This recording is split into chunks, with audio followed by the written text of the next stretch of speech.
Good day everyone, my name is Mark Justine Gabiola, grade 11, News 2, Section John. Now, I will explain what is adverb and what are the examples of adverb. Adverb. Adverbs are words that describes verbs, action words. They tell us how, when, or where something happens. Examples. How something happens. The turtle walks slowly. The cheetah runs quickly. The bird sings beautifully. When something happens. We go to school daily. The owl hunts nightly.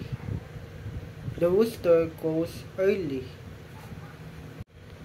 Where something happens. The cat sleeps inside. The children play outside.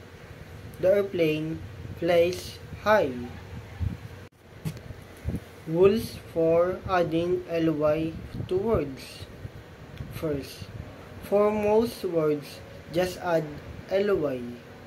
Example, quick, quickly, loud, loudly, slow, slowly, happy, happily.